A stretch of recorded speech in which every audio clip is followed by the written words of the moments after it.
आप लोग ये जो कच्ची हल्दी देख रहे हैं, आज हम इस कच्ची हल्दी से लड्डू बनाने वाले हैं। इस कच्ची हल्दी का लड्डू पौष्टिक तो होता ही है और इसका स्वाद भी बहुत ही अच्छा होता है। इस कच्ची हल्दी के लड्डू बनाने के लिए हम जो भी चीज़ें इसके साथ डालेंगे वो सभी पौष्टिकता से भरपूर होती है। इसलिए यदि आप लोग एक बार इस लड्डू को बना कर रख लेंगे तो महीनों खा सकते हैं, खराब नहीं होता है। यह लड्डू हमारे इम्यूनिटी सिस्टम को भी स्ट्रॉन्ग करता है। डेली सुबह एक लड्डू खाकर दूध पी लेने के बाद आपको काफ़ी एनर्जी महसूस होगा। तो चलिए देखते हैं कच्ची हल्दी के अलावे हमें और कौन कौन सी चीज़ें चाहिए। तो इसके लिए यहाँ पर हम 1 कप गोंद लिए हैं, कुछ सूखे नारियल है, मखाना, गुड़, पोस्तदाना, काजू, बादाम और भी ड्राई फ्रूट्स आप अपनी पसंद से इसमें डाल सकते हैं। हम कच्ची हल्दी को छील कर धो करके रखे हैं। तो इसे सबसे पहले हम कद्दूकस पर, मतलब मोटे वाले कद्दूकस पे इसे यहाँ हम क्रश कर लिए हैं। गुड़ को भी इस तरह से चाकू से खुरच करके निकाल करके रख लेंगे। और गोंद को हमें तलना नहीं है, इसे हम पीसेंगे। कच्चा ही गोंद को पीस लिए हैं यहाँ पर।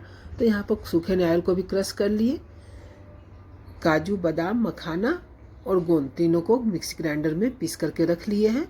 और पोस्तदाना को हमें पीसना नहीं है, ये लड्डू के कोटिंग के लिए लिए हैं। और लड्डू बनाने के लिए घी तो हमें चाहिए ही।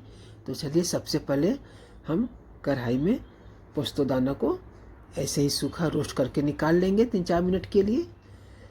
जैसे हल्की सौंधी खुशबू आने लगे इसे निकाल लेंगे। फिर 1.5 कप घी डाल करके 2 कप के अंदाज से आटा डाल दिए हैं। आटे को स्लो फ्लेम पे ही हमें भूनना है खुशबू आने तक। यदि आप सुबह के समय अनाज नहीं खाते हो, जैसे बहुत लोग नहाने के पहले अनाज नहीं खाते हैं, तो आप सिंघाड़ा का आटा में भी बना सकते हैं। और अब देखिए आटे से खुशबू आने लगी है। तो सबसे पहले हम पिसी हुई गोंद को इसमें डाल देंगे। और इस तरह से आप देखेंगे गोंद डालते के साथ ही चुट-चुट आवाज़ आने लग जाता है, मतलब गोंद पकने लग जाता है और फूल जाता है। यदि हम पहले गोंद तल देंगे, मतलब बिना पीसे, तो बहुत ज़्यादा वो घी सोख लेता है। और इस तरह से वो घी ज़्यादा सोखता भी नहीं है और अच्छे से पक भी जाता है। और अब हम इसमें पीसे हुए मखाने को भी डाल दिए हैं। मखाना को भी थोड़ी देर हम इस तरह से 3-4 मिनट के लिए भून लेंगे ताकि उसका कच्चापन निकल जाए और स्वाद भी बढ़ जाए। तो इसी तरह से एक एक करके पीसे हुई ड्राई फ्रूट्स को हम इसमें डालते जाएंगे। जैसे बादाम, काजू को भी इसी तरह से डाल देंगे।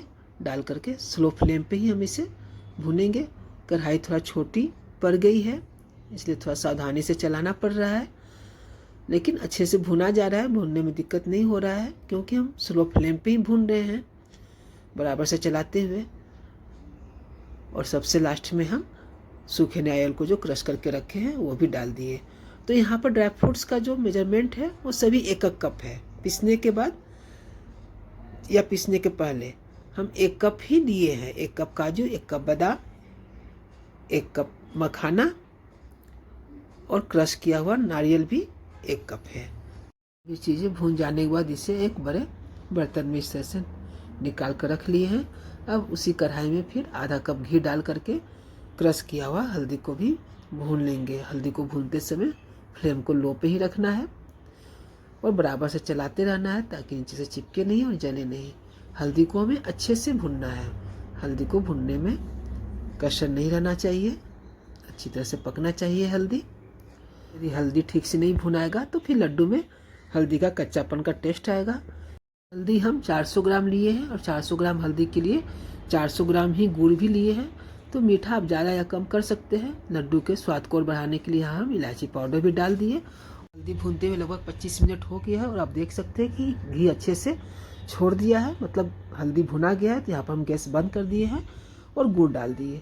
मतलब हमें गुड़ गैस बंद करने के बाद ही डालना है। गुड़ जो है कढ़ाई की गर्मी से ही अच्छे से पिघल जाएगा। और इस तरह से गुड़ डाल करके हम इसे अच्छे से हल्दी में इस तरह से बराबर से चलाते हुए मिक्स करते जाएंगे और गुड़ पिघलते जाएगा। गुड़ को सिर्फ पिघलाना है, उसे पकाना नहीं है, इसलिए गैस को बंद करके ही ये काम हमें करना है। और अब देखिए जिस बर्तन में हम सभी चीज़ों को भून कर रखे थे, अब इस गुड़ और हल्दी के मिश्रण को उसमें डाल देंगे। लड्डू की इस वीडियो को पसंद आने पर लाइक और शेयर ज़रूर कीजिए। और जो लोग पहली बार मेरे चैनल पर है, अब तक जिसने सब्सक्राइब नहीं किया है वो भी ज़रूर से सब्सक्राइब करें। और इस तरह से आप देख सकते हैं कि सभी चीज़ों को चम्मच से ही पहले हमें इस तरह से मिक्स करना है, क्योंकि अभी गर्म है तो हमें हाथ नहीं लगाना है, चम्मच से ही पहले हम इसे मिक्स करेंगे। फिर बराबर से मिक्स करने के लिए हम हाथ लगाएंगे, क्योंकि बिना हाथ लगाए अच्छे से बराबर से मिक्स नहीं हो पाएगा। यदि आप चम्मच से कर सकते हैं तो ठीक है।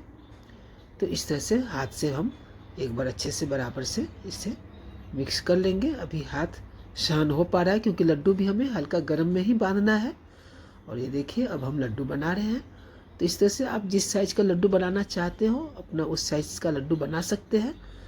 हम थोड़ा बड़ा बड़ा ही लड्डू बना भी जरूर बतलाइए कि आप लोगों को लड्डू का ये रेसिपी कैसा लगा।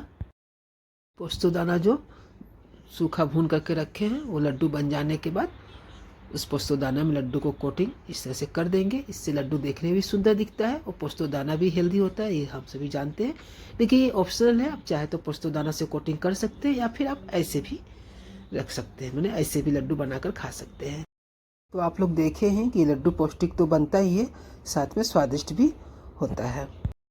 आप लोग भी एक बार जरूर से बनाइए, देखिए आप लोग को भी, घर में सभी लोगों को ये लड्डू काफ़ी पसंद आएगा।